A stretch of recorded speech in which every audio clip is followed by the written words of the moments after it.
Okay, let's dive into this stack of sources you've shared. Our mission today, really, is to get a clear picture of the historical shape of the church. Hmm. Specifically, what did it look like in its earliest days, and how have centuries of, well, massive change impacted what we see around us today? Yeah, and tracing that lineage is it's fascinating. We'll look at those foundational structures like the ancient oikos we mentioned, Right. see how dramatically things shifted with big historical events, the Constantine factor, for instance, Okay. and then try to identify some key elements that today might actually obscure what the church is at its core. The sources call them the elephants in the room. Ah, the elephants in the room. I like that framing. So we're talking about maybe uncovering some surprising things. Could be. Like, how did those first followers actually gather? What Yeah, really went down when Christianity went from being, underground to being the official religion of an empire? exactly. And maybe the unforeseen consequences of, well, things like buildings, money, hierarchies. Let's try and unpack it. Okay, so to get started, we need to set the stage right. The ancient world where Paul was operating. The sources really emphasize this concept of the oikos in the Greek-Roman context. Okay, the Oikos. Yeah, and it wasn't just like a nuclear family, it was the whole household unit.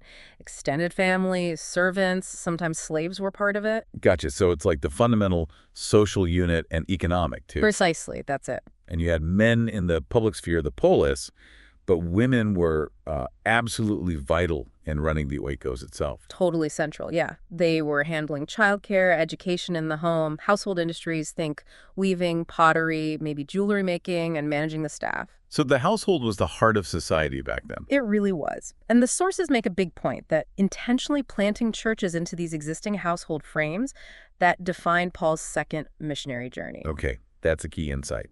Planting into the Oikos. And what's really interesting, the sources highlight how women actually emerged as natural leaders in, three key churches planted this way. That's right.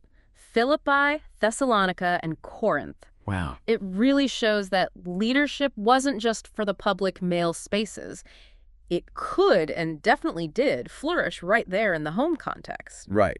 And we actually have this unique window into these early communities because Paul wrote letters to them, but at really different points in their development. Exactly. It gives us this amazing sort of time-lapse view if you look at the timeline. So the letters to Thessalonica, sent within months of the church starting, around 51 AD. Months. So the ink was barely dry, basically. What do those letters tell us about a church that new? Well, they give insights into the most basic instruction, For brand new disciples, how do you actually live this out day to day, right after you start believing? It's really foundational stuff. Okay, foundation. Then you got Corinth. Yeah, Corinth. The letters there, 1 and all 2 Corinthians, they were written maybe 5 or 6 years after the church was planted. Probably around 56 AD. Okay, 5 or 6 years.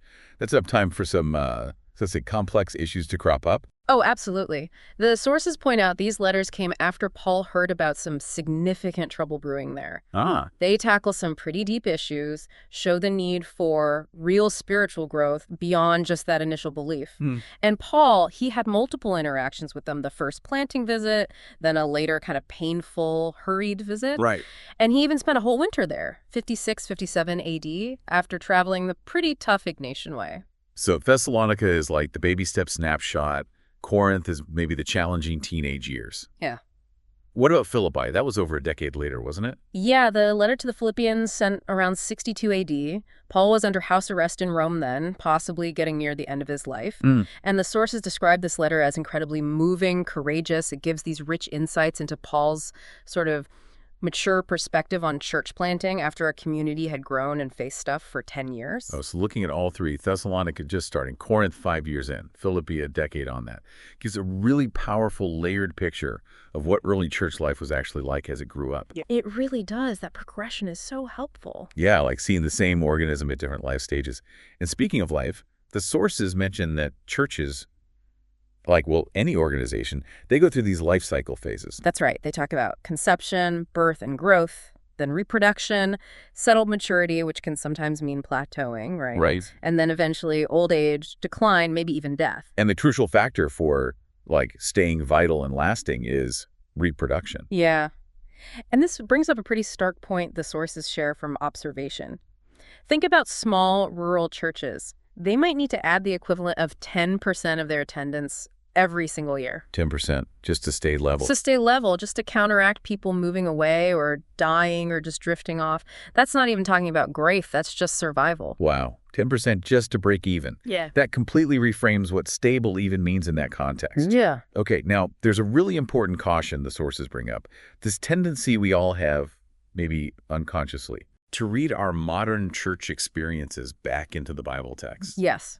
The author shares this personal reflection, growing up, seeing church happen in different places, buildings, homes, schools, but still automatically picturing the early believers sitting in pews, listening to a preacher at a pulpit. Yeah, that's the default image, isn't it? Based on what we see now. Exactly. And the big aha moment was realizing, wait, the early believers were the church. They didn't leave their families or communities to go somewhere else for church. Right. The sources make the point that, from our modern view, those early believers would have been pretty much ignorant of what we think of as church. Because our structures today look so radically different, which I guess brings us to maybe the most dramatic shift discussed in the sources, the whole Constantine factor in the 4th century. Yeah, this was absolutely monumental. You have Emperor Constantine legalizing Christianity, the Edict of Tolerance in 313 AD. Okay. And then later in that century, it actually becomes the official state religion of the Roman Empire. Whoa. I mean, that is just a massive, massive change in status and power, going from persecuted outsiders to, like, state-approved insiders. It transformed everything. The sources quote the Franciscan scholar Richard Rohr saying the church moved from the bottom to the top, literally from the catacombs to the basilicas. Hidden meetings in underground tunnels to huge state-funded public buildings. How did that shift affect the actual essence of the faith? Well, the consequences were profound. The sources argue that the church started reading the gospel from a position of basically maintaining power and social order, which is just a fundamentally different way of looking at it compared to experiencing the power and powerlessness that Jesus showed. They quote one source saying, in a sense, Christianity almost became a different religion. Wow. And then it clarifies, in reality, it did become a different religion. Oof, that second bit hits hard. But the sources back that up. They do. They point out that two things we often just assume are part of church, a distinct hierarchical clergy class, and dedicated church buildings. These things date specifically from after Constantine's edict. So they just weren't part of the New Testament picture at all? Not in the way they developed later, no. Okay, so how did bringing in buildings and this formal clergy class, how did that specifically reshape religious activity? It sounds like it was more than just needing bigger spaces. Oh, much more.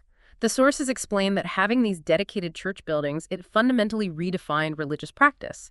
Instead of faith being lived out in the household, in the community, believers started going to a specific building for church. So worship becomes this event you attend somewhere else, rather than something woven into your daily life and home. Exactly. And think about the culture then. These public buildings were seen mainly as male domains. Okay. So, unfortunately, this led to women having much less visible leadership roles compared to the shared leadership they naturally had when church was happening in homes. Huh.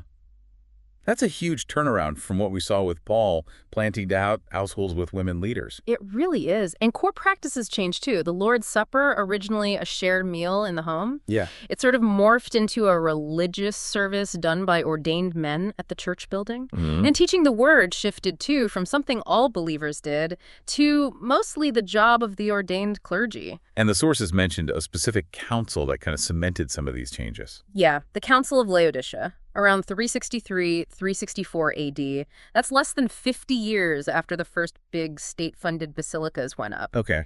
And the canons, the laws they made there, were largely about compliance, regulating who could preside at the Eucharist, who could preach, who could baptize. It really shows that shift, From conversational home gatherings to regulated services in public buildings as Christianity got more dominant. And this wasn't the end of the changes, right? The church kept fragmenting and developing different models. Right, that institutional pattern just kept going, maybe even got stronger. The sources touch briefly on later big splits, like the Great Schism in 1054. Right, East and West. Yeah, formalizing the split between Eastern and Western Christendom. It was complex language differences, theology like the Filioque Clause, different views on philosophy versus law, and of course the role of the Pope. So a major split, hardening different institutional ways. And then the Reformation. Well, the Protestant Reformation, 1517 to 1648 roughly, it definitely rewrote key beliefs in the West.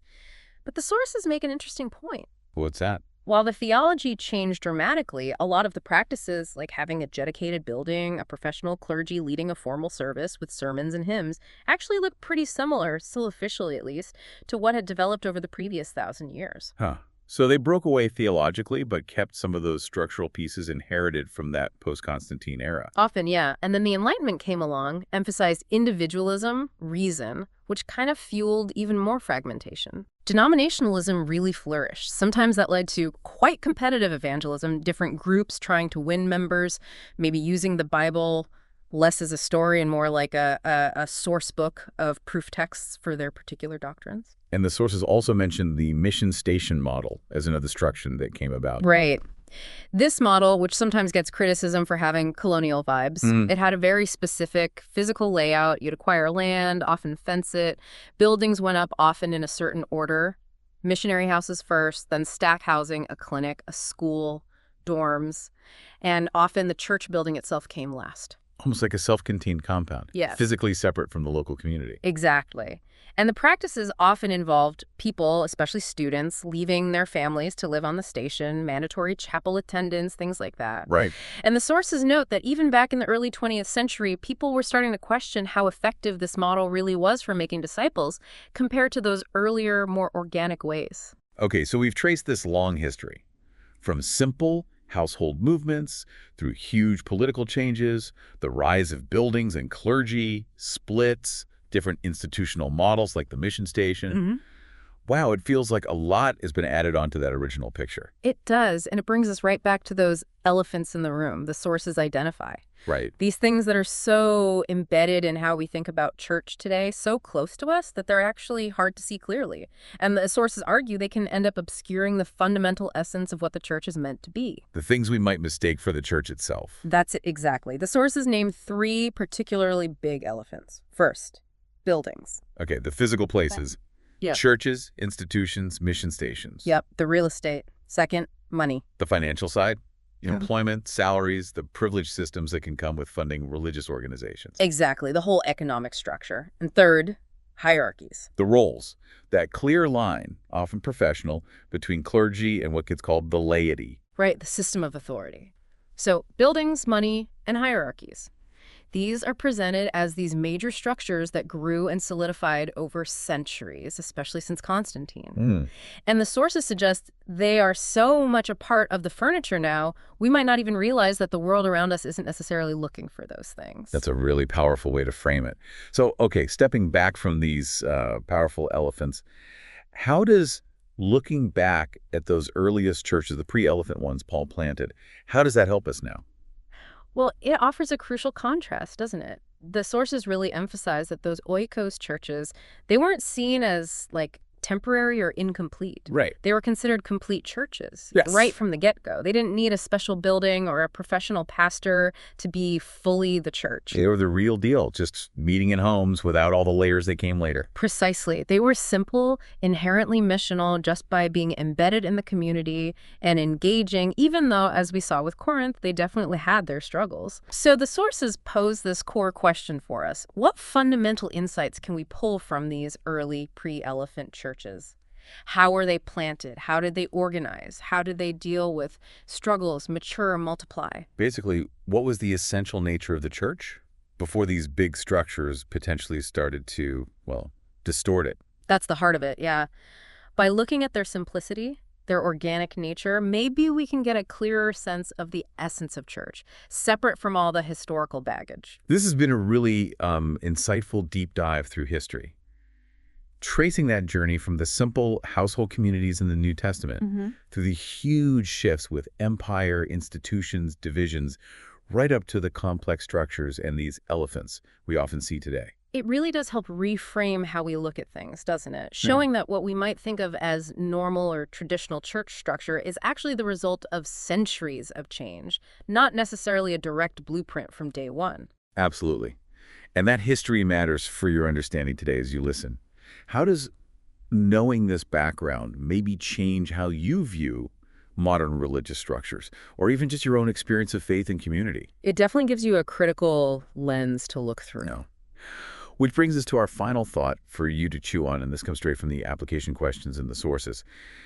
When you think about these three eloquence buildings, money and hierarchies, how do you think they, and maybe the current structures of church in general, how do they impact the actual mission of the church in the world today, both positively and negatively? Something worth mulling over.